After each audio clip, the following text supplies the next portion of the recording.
Sa simple pagtulong mo, mayroong buhay na naisasalba, mayroong pamilyang umaangat. The Senate is now constituted. At ito ang mismong Chinese Coast Guard. Napakinggan ni PBBM. 6 na milyong balotang gagamitin sa A to Z. Kumpleto tayo.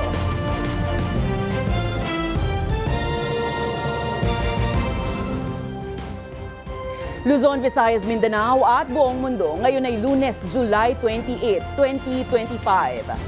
Ako si Barbie Mulak at ito ang Balitang A to Z. Mahiya naman kayo. Mga opisyal na kinurakot ang mga pondo para sa flood control projects. Pinuntirya ng Pangulo sa kanyang SONA. Marami siya sa kanyang mga pangako ang hindi natupad. Mga progresibong grupo nagkilos protesta kasabay ng SONA.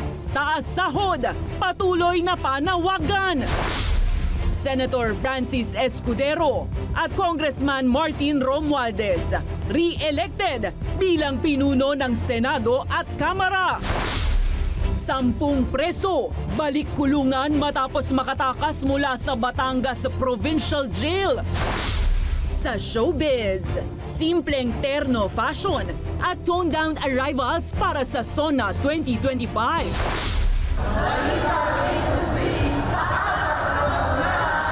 At Balitang A to Z, nagdiriwang ng anibersaryo. Ladies and gentlemen, His Excellency Ferdinand Romualdez Marcos Jr. Mabuhay po kayo at mabuhay ang bagong Pilipinas. Magandang gabi, pambungad sa ating newscast. Sa gitna ng pinangangambahang sama ng panahon, hindi naantala ang ika-4 na State of the Nation address ni Pangulong Ferdinand Bongbong Marcos Jr. Pinuntirya ni PBBM ang mga opisyal na kinurakot ang mga pondo para sa flood control projects na dahilan kung bakit sinasalanta pa rin ng baha ang maraming Pilipino. Pero wala namang nabanggit ang Pangulo patungkol sa isang kontrobersyal na issue na pinaka-aabangan ng marami. May Balitang A to Z si Ace Cruz. Mahiya naman kayo sa mga kabahayan nating naanod o nalubog sa mga pagbaha. Mahiya naman kayo lalo sa mga anak natin na magmamana sa mga utang. Yan ang mensahe ni Pangulong Ferdinand Marcos Jr. sa mga opisyal ng gobyerno na nagnakaw ng kaban ng bayan, partikular sa mga pondo para sa flood control. Isa ito sa mga paksang umani ng palakpakan sa kanyang State of the Nation address o SONA.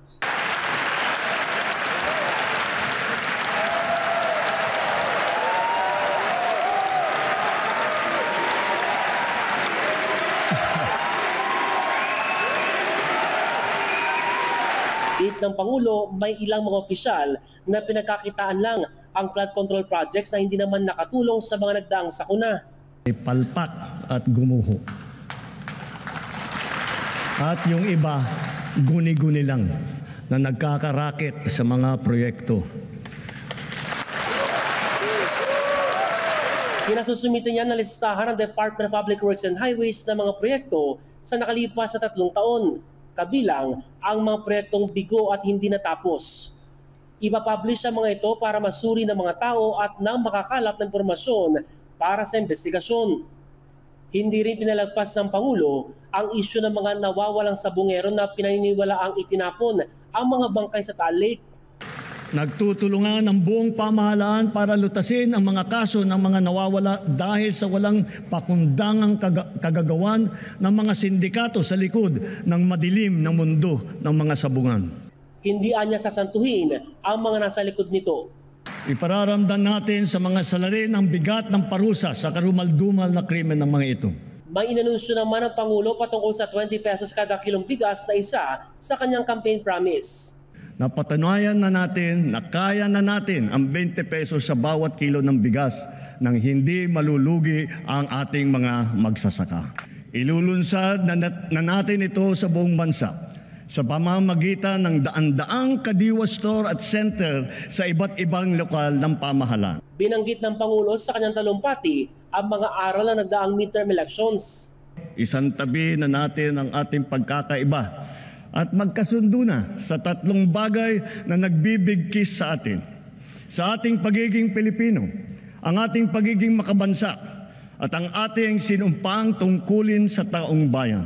Sa nalalabing 3 taon ng kanyang administrasyon, marapat anyang bilisan pa ang paghahatid ng pangmatagalang solusyon sa mga problemang pambansa.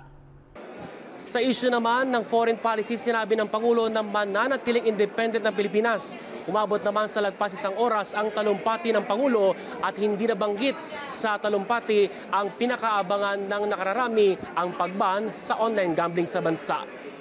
Para sa Balitang A to Z, Ace Cruz. Matapos ang talumpati ng Pangulo ukol sa estado ng bansa, kanya-kanyang reaksyon na ang ilang mambabatas ukol sa naging laman nito. Mayroong nagbaba ng incomplete na grado, mayroon namang pasang-awa at mayroon ring nagbigay ng passing grade. Pero para kay Senator Joel Villanueva, nakapanghihinayang na hindi man lang napatungkulan ni PBBM ang kanilang panawagan na tuluyan ng ipagbawal ang online gambling sa bansa. Ang Balitang A to Z ni Kim Salinas. Mahigit 1 oras ang itinakbo ng ika-4 na State of the Nation Address ni Pangulong Bongbong Marcos Jr. Pero ang grado ng ilang mambabatas, kung hindi incomplete, ito ay pasang-awa dahil sa kanyang mga pangako na namang binitawan na kanilang ikinakatakot baka tuluyan na namang itong mapako.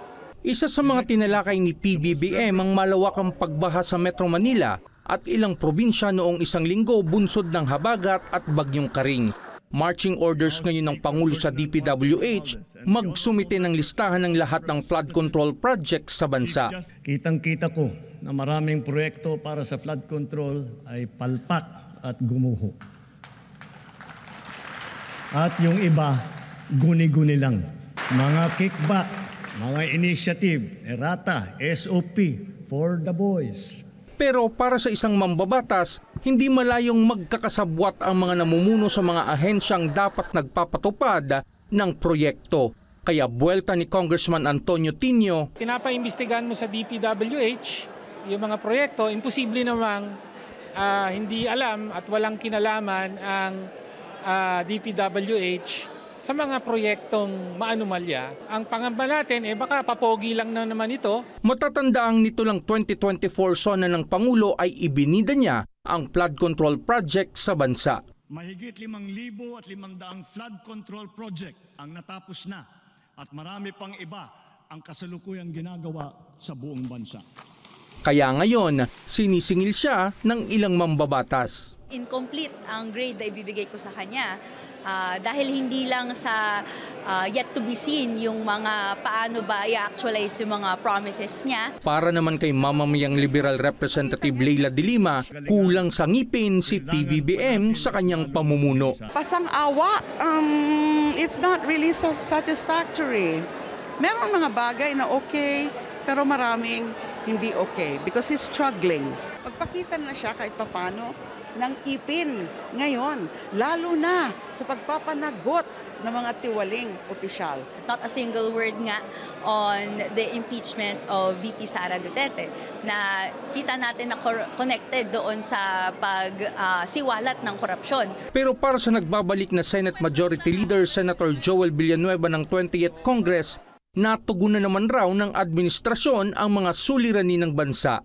Kaya definitely pasado sa akin, and you just have to siguro categorize, no? For example, yung job creation and yung paggawa at likha ng trabaho. This is the only administration in so many years that took the cudgels of coming up with a strategic employment plan. Gayunpaman, nangihinayang si Senator Villanueva maging ang kanyang ama na si Sibak Party List Representative Brother Eddie Villanueva dahil hindi nabanggit ng Pangulo ang kanyang posisyon laban sa salot na dulot ng online gambling. Ang e-gambling ang pakaliwanag na direct violation ng 10 Commandments ng Diyos. Do not covet your neighbor's possessions. Pwede naman yumaman at umunlad ang mga tao na hindi kinakailangang pahirapan at pag-interesan yung kabuhayan ng kapwa. 66% of Filipinos age 18 to 24 are actually engaged in online gambling. So ang dami ng ills na dala nito sa ating society, and mas mabaho ito kaysa sa pogo. Sa talumpati ni PBBM, binanggit niyang pananagutin ang mga nasa likod ng mga nawawalang sabongero na dulot din ng isabong. Pero hindi tulad ng kanyang pagbaban sa illegal pogo noong SONA 2024, no comment ang Pangulo sa mga panawagan na ipagbawal ang online sugal ngayon. Para sa Balitang A to Z, King Salinas. Bukod kay Vice President Sara Duterte, nagpasya ring hindi dumalo ang 4 na senador na kaalyado ni dating Pangulong Rodrigo Roa Duterte sa ika-4 na SONA ni Pangulong Bongbong Marcos Jr. Kabilang sa mga hindi dumalo ang mismong kapatid ng Pangulo na si Senator Amy Marcos, gayon din si Senator Ronald Bato de la Rosa at Senator Bongo. Habang si Senator Robin Padilla, sinabing protesta ang kanyang desisyon na hindi pagdalo sa SONA dahil anya sa patuloy na pagkakapiit ng dating presidente sa kustudiya ng International Criminal Court.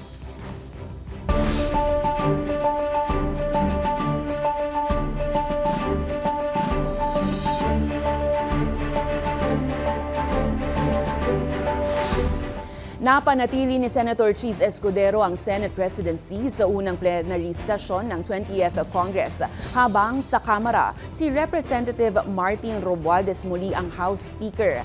Pero sa nomination pa lang ni Romualdez ay nag-walkout naman ang 3 Duterte sa plenaryo, dahilan para umusbong ang tinaguriang Duterte Block sa mababang kapulungan. Napanatili ni Senator Francis Cheese Escudero ang liderato ng mataas na kapulungan sa botohan sa unang sesyon ng 20th Congress. Pumanig kay Escudero ang 19 na senador na tatayong supermajority. Kabilang rito ang naihalal na Senate President pro tempore na si Senator Jinggoy Estrada at Senator Joel Villanueva na ibinotong majority leader. Nasa mayorya rin ang nagbabalik Senado na sina Bam Aquino at Kiko Pangilinan, maging ang mga miyembro ng tinaguriang Duterte Block ng Senado. In Senate President Escudero, we find exactly a leader who stands firmly at the forefront. Samantala, si Senator Tito Soto na siyang humamon sa Senate presidency ay nakakuha ng 5 boto. Siya ngayon ang leader ng minorya, kasama ng mga sumuporta sa kanya na sina Senators Risa Ontiveros, Juan Miguel Zubiri, Loren Legarda at Panfilo Ping Lacson. I can take the oath by merely saying that I will perform the duty of a minority leader. Sa kanyang talumpati sa ikalawang termino bilang Senate President, panawagan ni Escudero, isantabi na ang politika. We must work together to find common ground and common cause, to find common solutions to our common problems. Hiling at panawagan ko po sa aking mga kapwa senador, magtrabaho po tayo sa kabila ng ingay ng politika sa ating kapaligiran.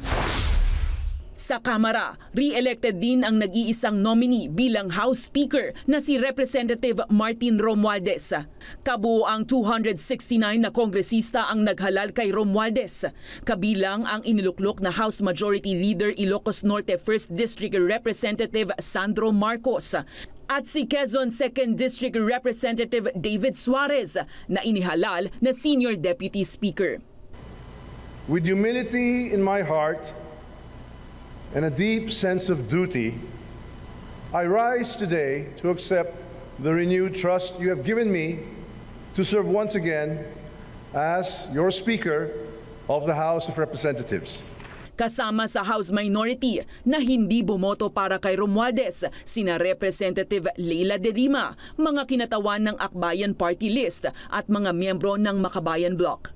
Nagkadrama naman sa sesyon dahil ang 3 Duterte sa kapulungan na sina Paulo Duterte, Omar Duterte at Harold Duterte hindi na hinintay ang botohan at nag-walkout sa plenaryo.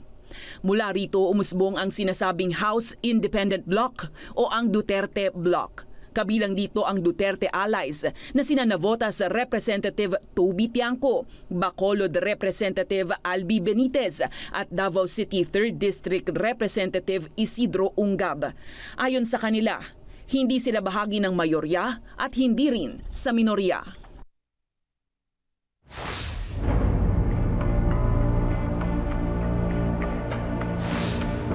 Balik kulungan ang tumakas na 10 preso matapos tutukan ng ice pick at agawin ang baril ng gwardya habang ine-eskortan patungo sa public utility room sa Batangas Provincial Jail ngayong Lunes.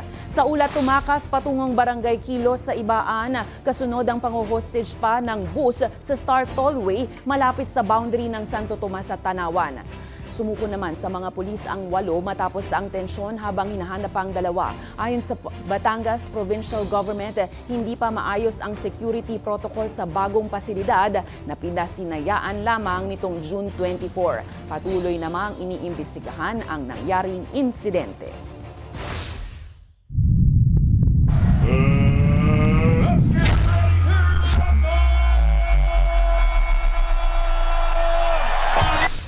Pabirong kinilala ni President Ferdinand Bongbong Marcos Jr. sa kanyang ika-4 na SONA, si PNP Chief Police General Nicolas Torre III bilang isa sa mga bagong kampiyon sa larangan ng palakasan.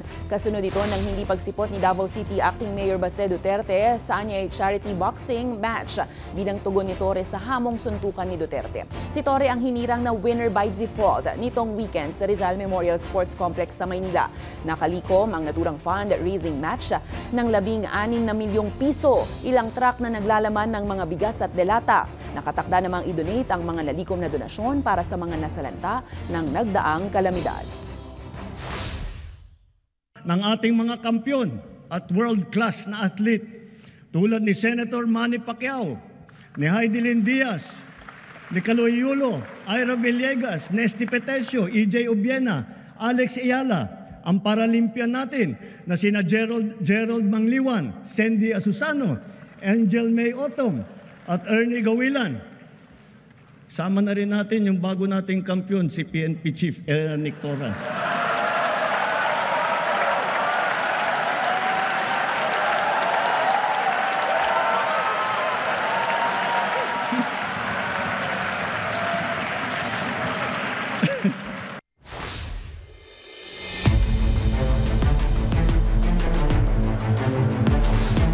Iginiit ni House Majority Leader at Presidential Son Ilocos Norte 1st District Representative Sandro Marcos na hindi nasayang ang pagsisikap ng Kamara na litisin si Vice President Sara Duterte kahit pa idineklara ng Korte Suprema na unconstitutional ang Articles of Impeachment dahil sa paglabag sa tinatawag na one-year rule. Si Sandro Marcos ang unang lumagda sa ika-4 na impeachment complaint noong Pebrero na naisumite sa Senado. Binigyang diin ng kongresista na susuriin nila ito sa susunod para malaman kung saan nagkulang ang Kamara. Dagdag pa ni Sandro, aapela ang Kamara sa naturang ruling. Sa kabila nito, nananawagan si Sandro ng respeto para sa desisyon ng Korte sa kabila ng maraming panawagang humarap na si Duterte sa impeachment trial court. I understand that this is an important issue for our kababayan. Nakikita naman natin ang mga survey na ang daming mga tao na sa kanilang isip ay kailangan humarap ang ating Vice Presidente bilang sa isang impeachment court. But of course, we must respect the decision of the Supreme Court. Kinontra ni na Senator Kiko Pangilinan, Rizzo Ontiveros at Bam Aquino ang pagpapawalang bisa ng Korte Suprema sa impeachment trial laban kay Vice President Sara Duterte. Sa isang joint statement, iginiit ng mga senador na legal at makatarungan ang pag-usad ng kaso base sa batas at napapanahong interpretasyon nito. Kasabay ng pagtuligsa sa biglaang pagbabago sa definition ng initiate. Hinihimok nila ang Korte na isaalang-alang ang fairness principle at doctrine of operative facts para igalang ang mga ginawang aksyon ng Kongreso alinsunod sa saligang batas. Dagdag pa ng 3 senador, hindi nila sila nanumpa para lang protektahan ang mga posisyon sa gobyerno alinsunod sa mga teknikalidad ng saligang batas, kundi ang protektahan ang konstitusyon at karapatan ng mga Pilipino sa katotohanan at katarungan. Matatanda ang idineklara ng SC ang Articles of Impeachment ni Duterte bilang unconstitutional sa unanimous vote na 13-0 alinsunod sa one-year ban rule.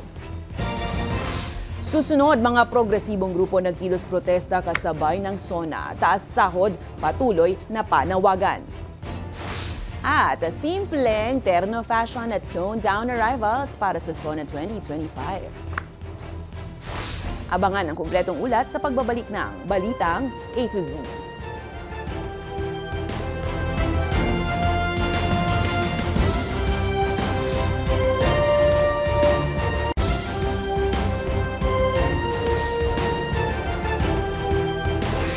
gentlemen, His Excellency Ferdinand Romualdez Marcos Jr. Mabuhay po kayo at mabuhay ang bagong Pilipinas. Sinabayan ng mga progresibong grupo ang ika-4 na State of the Nation address ni Pangulong Ferdinand Bongbong Marcos Jr. na binansagan nila ang People's Sona. Ito kasi nila ang tunay na kalagayan ngayon ng Pilipinas. Samot-saring isyu rin ang kanilang binigyang diin para tugunan ng kasulukuyang administrasyon. Ang balitang A to Z hatid ni Naomi Almohano. Kaiba sa magagarang kasuotang Pilipino at plakadong ayos ng mga dumalo sa ika-4 na SONA ni Pangulong Ferdinand Marcos Jr., mga karatolang bit-bit ang panawagan.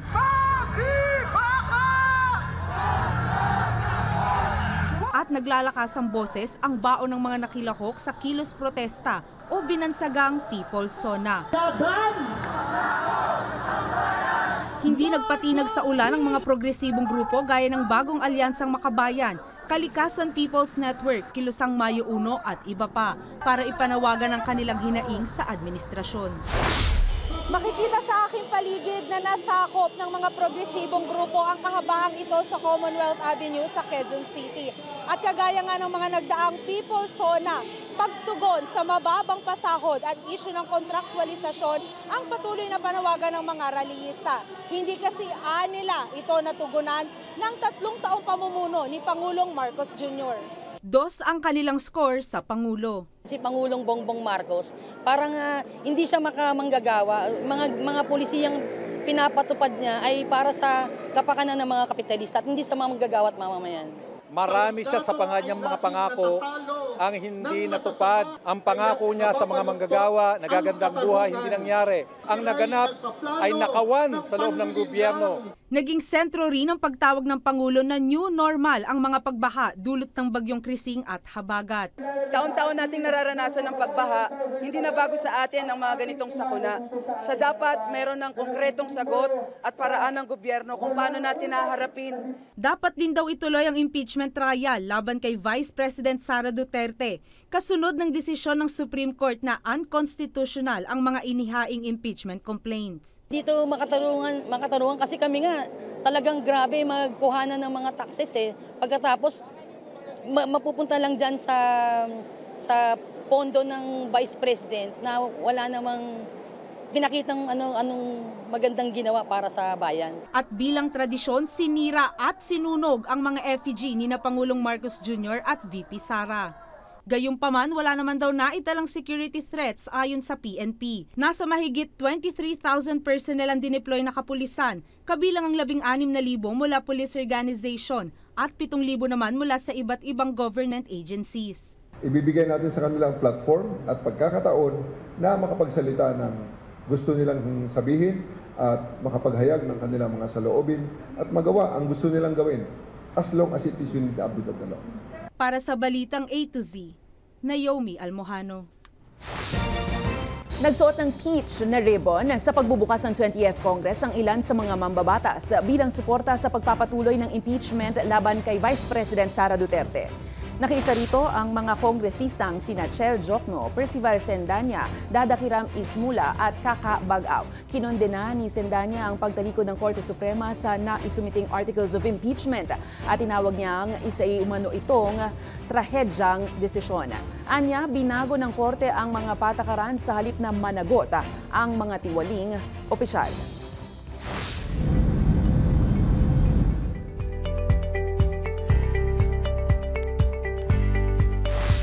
Sa labas ng bansa, iginiit ni Israel Prime Minister Benjamin Netanyahu na wala anyang nagugutom sa Gaza sa kabilayan ng mga larawang nagpapakita ng malawakang kagutuman sa lugar. Anya, nagpapasok ang Israel ng tulong, kabilang ang halos 2 milyong tonelada ng pagkain. Ayon sa international law, mula nang magsimula ang digmaan. Inihayag din ng Israel ang 10 oras na tigil putukan araw-araw at pagbubukas ng bagong aid corridors, kasabay ng pagpapaabot ng tulong at supply ng Jordan at UAE. Matatandaang nahaharap sa matinding batikos ang Israel sa gitna ng lumalalang krisis sa Gaza na itinatanggi naman ng gobyerno. Habang bumagsak naman ang indirect ceasefire talks sa Doha sa pagitan ng Israel at Hamas at wala pa muling kasunduang nabubuo.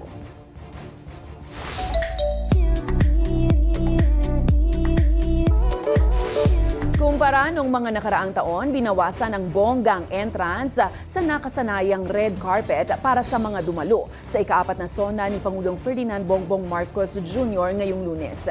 Ito ay bilang pakikiisa sa mga naapektuhan ng nakaraang mga bagyo at habagat. Gayunpaman, mahigpit pa rin ang seguridad na ipinatupad sa Kamara. Kilalanin ang mga dumalo sa balitang A to Z ni Lane Garcia. Payak at tahimik na walkthrough. Yan ang eksena sa ika-4 na taong State of the Nation address ni Pangulong Ferdinand Bongbong Marcos Jr. na ginanap sa Batasang Pambansa ngayong araw ng Lunes, July 28, na dinaluhan ng mga politiko at ilang mga kilalang personalidad. Sona fashion is out. Kung dati-rati, kaliwat kanan ang fashion style at iconic design ng mga suot ng mga mambabatas at mga bisitang dumadalo. Ngayon, bawas ang pakabugan at marangyang damitan. Wala muna kasing seremonyas na fashion show, red carpet drama o photo op sa batasan. Ayon kay House Secretary General Reginald Velasco, toned down o may kababaang loob ang esensya ng okasyon. Ito'y bilang pakikiisa sa mga nasalanta ng bagyo at habagat kamakailan. Hindi gaya rin ng nakagawian, mas kakaunti rin ang mga expected guests na dumalo sa nasabing selebrasyon.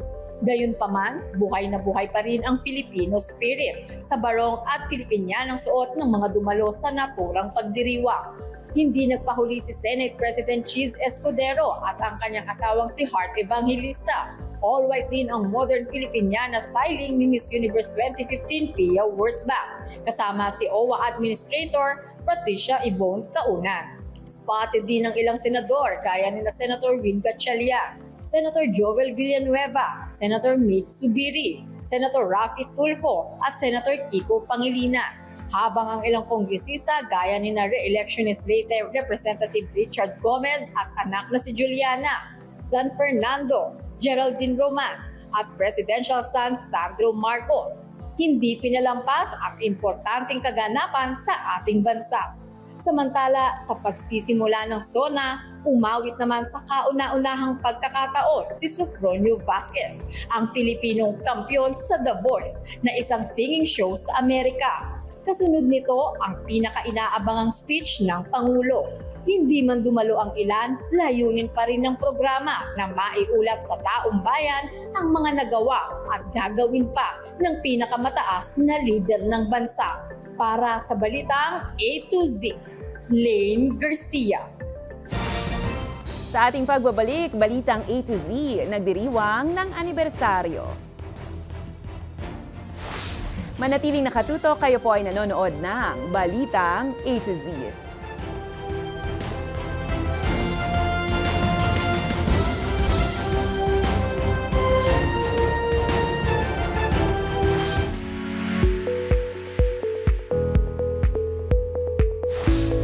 Happy anniversary mga kabalitang A to Z! Natatandaan niyo pa ba?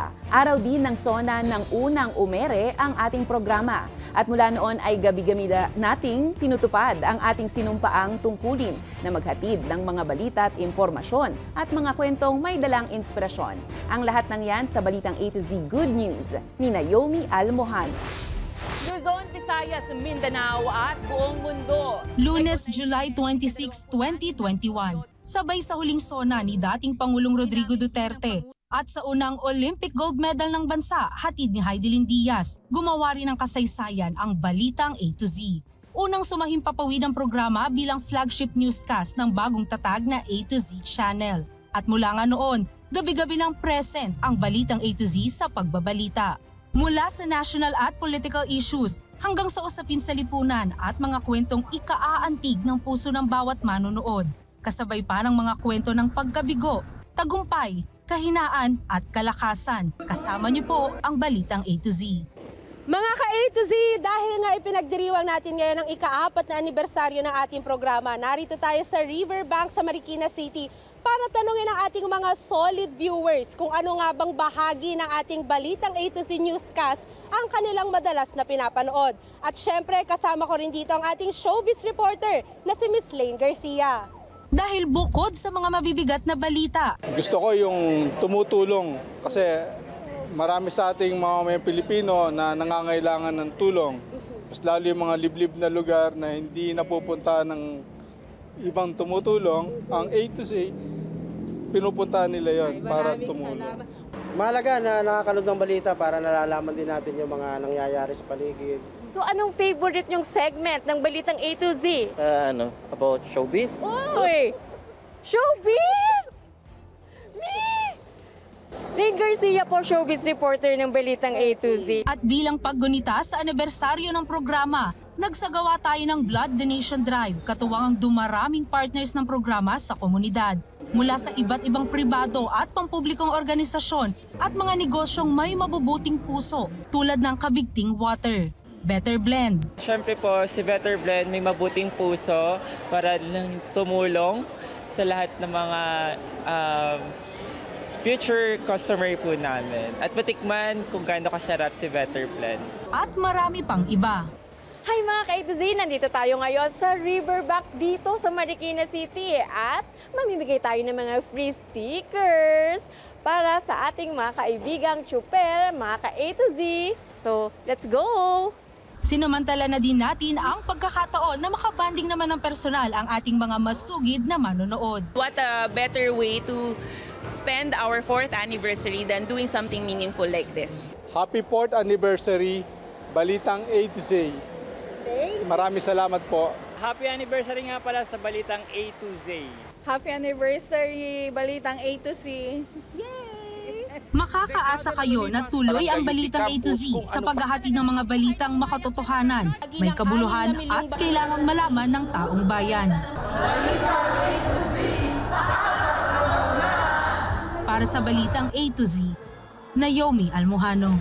Kung kayo ay may kwentong kakaiba, mga kwento ng pag-ibig o storya ng inspirasyon at pag-asa, maaari itong ibahagi. Sumali sa ating Facebook group na Balitang A to Z. Panoorin ang replay ng ating programa at sundan ang ating social media pages. Hanapin ang Balitang A to Z. Ang ating pabaong quote of the night ngayong Lunes ay mula sa singer-songwriter na si Neil Young. Ayon sa kanya, hindi kayang alagaan ng pamahalaan ng lahat sa pamamagitan lang ng mga pangako at programa. Kailangan maging mas organisa ang mga komunidad.